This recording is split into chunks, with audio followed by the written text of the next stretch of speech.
اللہ الرحمن الرحیم الحمدللہ رب العالمین والصلاة والسلام علی سید الانبیاء والمرسلین الصلاة والسلام علیک یا رسول اللہ وعلی آلک وصحابک یا حبیب اللہ۔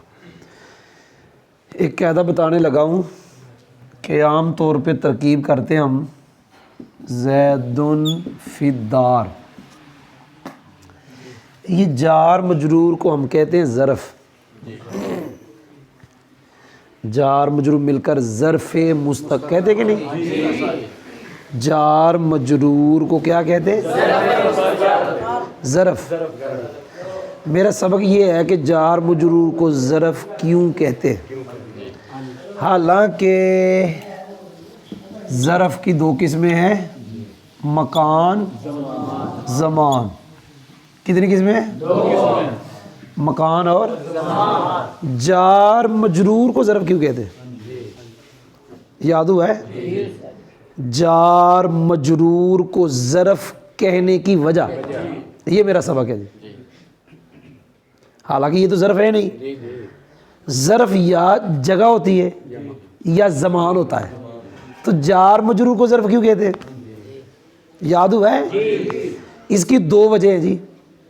نمبر ایک، جیسے ظرف متعلق کا محتاج ہوتا ہے جس کے ساتھ اس کا تعلق ہے، یہ جار مجرور بھی متعلق کا محتاج ہے۔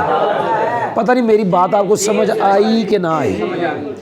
مثال کے طور پہ یہ ظرف ہے قبلہا، ویسے میں نے قبلہا لکھا، لفظ قبل لفظ بعد یہ محتاج ہے متعلق کے جس کے ساتھ ان کا تعلق ہے، تو یہ بھی محتاج ہے اس کا جس کے ساتھ اس کا تعلق ہے، اس وجہ سے اس کو ظرف کہا۔ جی سمجھ نہیں آئی؟ دوسری وجہ بڑی پیاری ہے، توجہ ادھر۔ جار مجرور میں جو مجرور ہے نا، مجرور یہ جیسے مجرور ہے علی ہدن، یہاں نہیں، یہاں جو مجرور ہے زید فی السوق، یہاں جو مجرور ہے زید فی الغرفہ، یہاں جو مجرور ہے، کوئی نہیں سمجھ آ رہی؟ یہ جو میں نے تین مثالیں لکھی ہیں، یہ والی غرفہ، سوق، دار، ان میں جو مجرور ہے وہ ظرف ہے، ان تین میں جو مجرور ہے وہ کیا ہے؟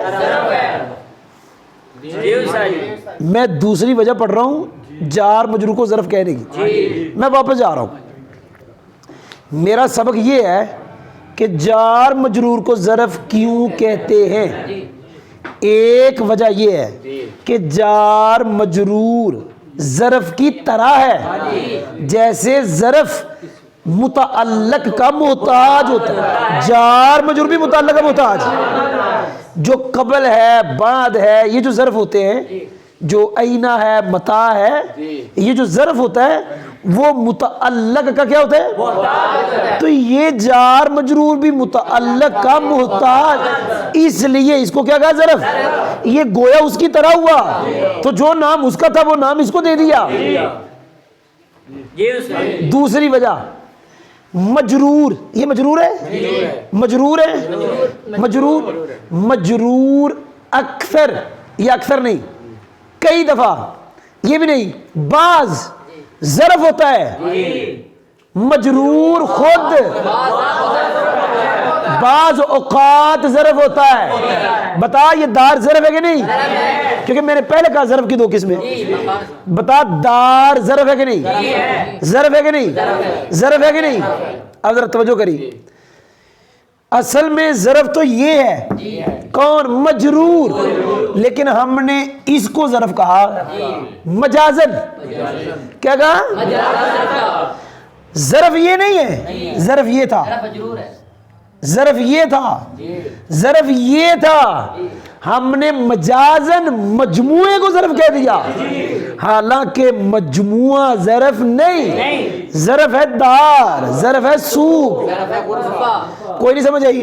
سمتو فی یوم الجمعہ، یہ ایسے کرو، یہاں تو فی مقدر ہوگا منصوب، لیکن فی آ بھی سکتا ہے، فی لیلۃ القدر، کوئی نہیں سمجھ آئی؟ فی اس میں آپ جار مجرور کو ظرف کہتے ہیں، حالانکہ جار مجرور ظرف نہیں، ظرف ہے لیلہ۔ آپ نے مجموعے کو ظرف کہا مجازن، حقیقتاً جو ظرف ہے وہ لیلہ ہے، زمان ہے۔ فی المسجد، کیا فی اس میں جو ظرف ہے وہ تو یہ ہے، مکان ہے۔